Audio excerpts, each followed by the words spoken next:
इस वीडियो में हम ओकर्ड के डैशबोर्ड के बारे में बात करने वाले हैं कि जब हम ओकर्ड को ओपन करते हैं तो ओपन करने के बाद वहां पर क्या क्या फीचर्स दिखाई देते हैं एंड उसका यूज़ क्या होता है उसके बारे में हम बात करने वाले हैं। तो आप सभी जानते हैं कि जब आप इकोसिस्टम को लॉगिन करते हैं, लॉगिन करने के बाद जैसे ही आप ओकर्ड पर क्लिक करते हैं तो आपका ओकर्ड का डैशबोर्ड ओपन हो जाता है। डैशबोर्ड ओपन होने के बाद वहां पर आपको कुछ फीचर्स दिखाई देते हैं। अगर आप मोबाइल डिवाइस के जरिए ओकर्ड को ओपन कर रहे हैं तो अगर आप चाहें तो अपने ब्राउजर को डेस्कटॉप साइट में भी कर सकते हैं। डेस्कटॉप साइट में करने के लिए सबसे ऊपर आपको 3 डॉट दिखाई देगा, उस पर आपको क्लिक करना। क्लिक करते ही डेस्कटॉप साइट का ऑप्शन आपको दिखाई देगा, सिंपली आपको उस पर क्लिक कर देना। क्लिक करते ही डेस्कटॉप साइट में आपका ब्राउजर कन्वर्ट हो जाएगा।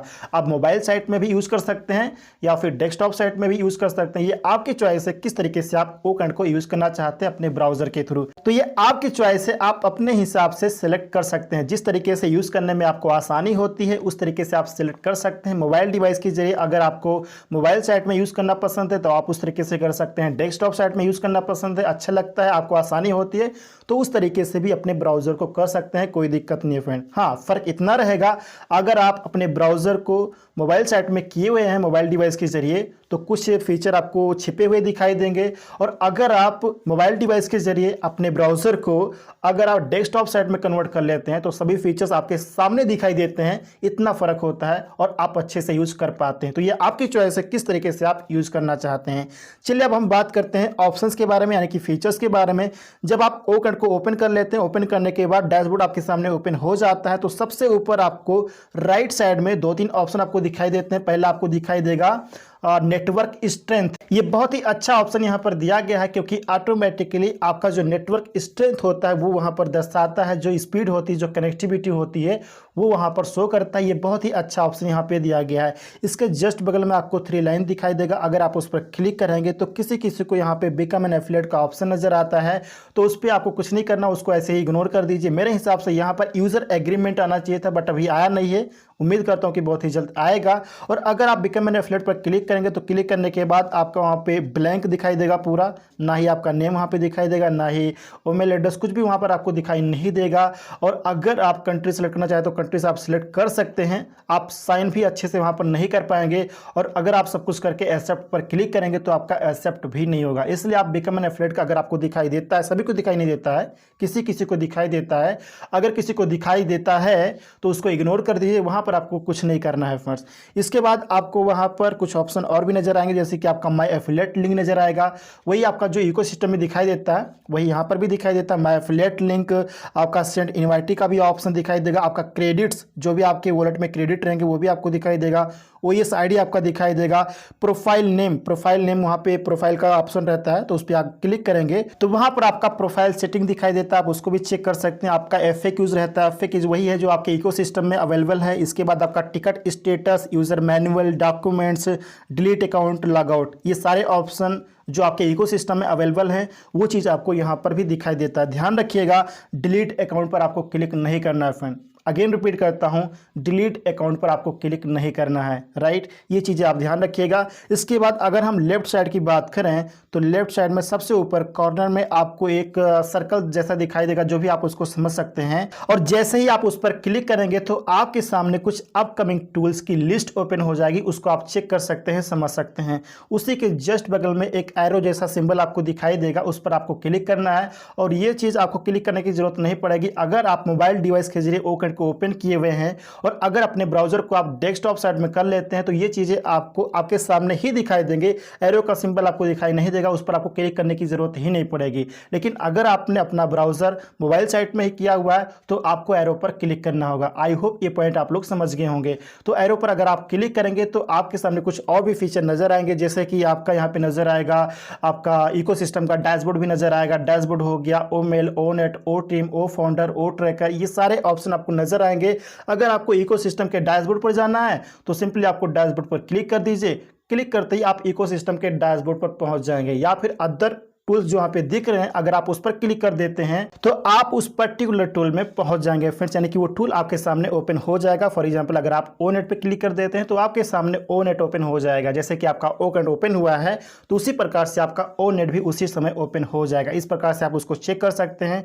उसके बाद यहाँ पर आपको ओनेट का डैशबोर्ड दिखाई देगा, वेबिनार का ऑप्शन दिखाई देगा, लाइब्रेरी दिखाई देगा, माई कॉन्टैक्ट्स, माई कैलेंडर, आर्काइव, ये सभी फीचर आपको वहाँ पर दिखाई देंगे। एक पॉइंट आपको अगेन बताना चाहता हूँ फ्रेंड्स, अगर आपको लैंग्वेज की प्रॉब्लम है तो सबसे ऊपर जो आपका 3 लाइन दिखाई देगा सबसे ऊपर राइट साइड में, उस पर आपको क्लिक करना। क्लिक करने के बाद सबसे नीचे देखिएगा सेलेक्ट लैंग्वेज का ऑप्शन होता है, उस पर क्लिक कर दीजिए। जो लैंग्वेज आपको आती है उस पर क्लिक कर दीजिए। उस लैंग्वेज में आपका डैशबोर्ड यानी कि आपका जो पेज है कन्वर्ट हो जाएगा। आप आराम से अपने लैंग्वेज में ओकन को यूज कर सकते हैं, कोई भी दिक्कत आपको नहीं आएगी फ्रेंड।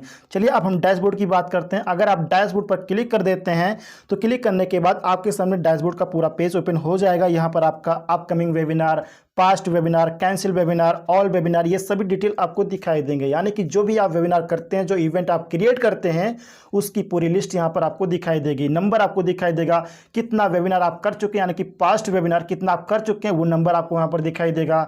कौन सा अपकमिंग है, यानी कि जो आपने रियल टाइम पे क्रिएट किया होगा, जो अपकमिंग वेबिनार होगा उसकी भी लिस्ट वहाँ पे दिखाई देगी। लिस्ट मतलब बोले तो नंबर आपको दिखाई देगा, नंबर शो करेगा 2 3 4 5 ऐसे करके आपको शो करेगा।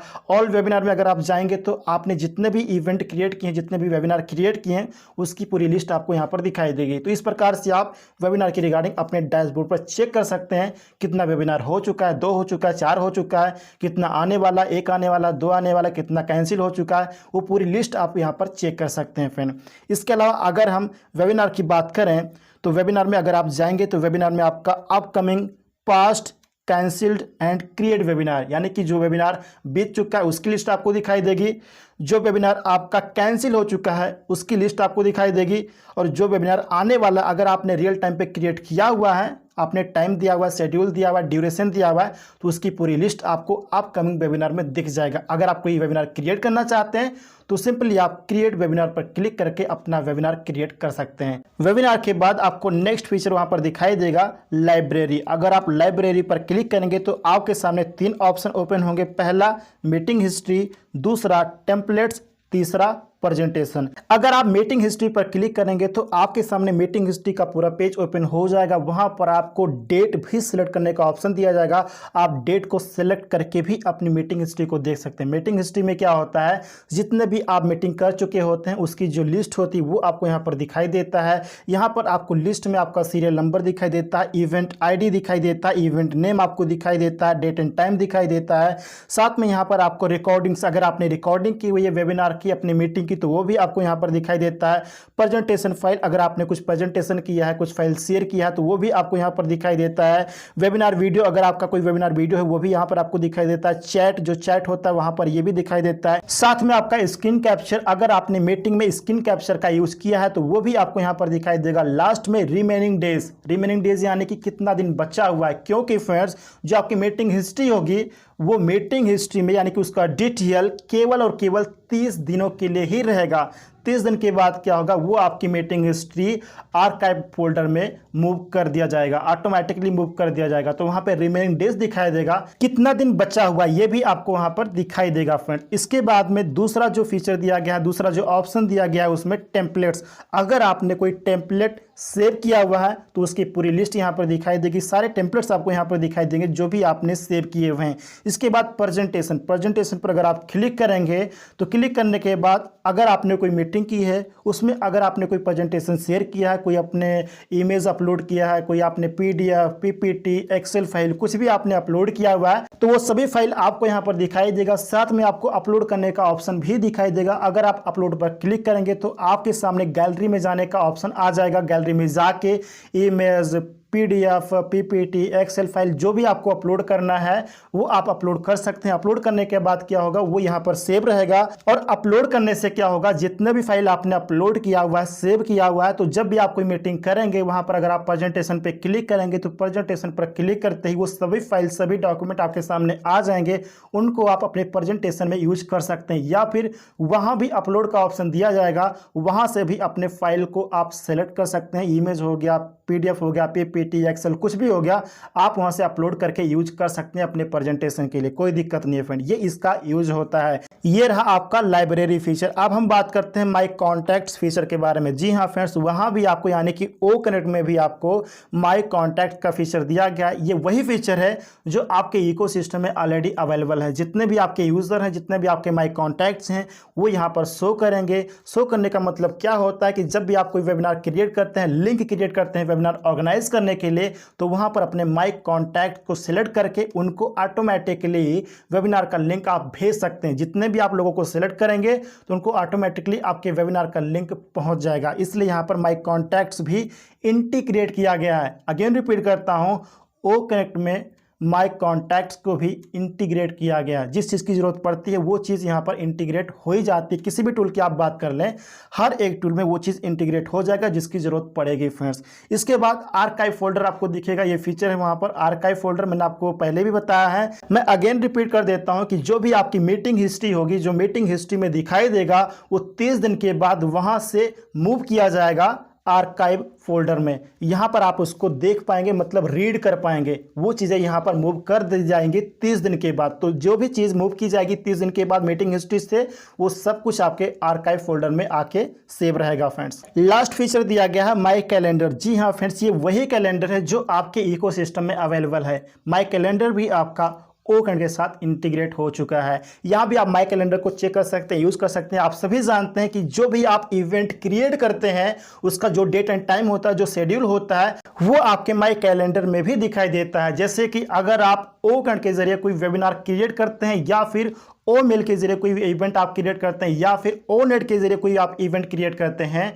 तो इसका जो डेट एंड टाइम होता है, जो शेड्यूल होता है, तो वो सारी चीज़ें आप माई कैलेंडर में भी देख सकते हैं। ये चीज़ आप ओ कनेक्ट के जरिए भी देख सकते हैं माई कैलेंडर में, या फिर जो आपके इकोसिस्टम में माई कैलेंडर का फीचर दिया गया है, आप वहाँ भी चेक कर सकते हैं। दोनों चीज़ें सेम है क्योंकि ओ कनेक्ट में ऑलरेडी इसको इंटीग्रेट कर दिया गया है फ्रेंड।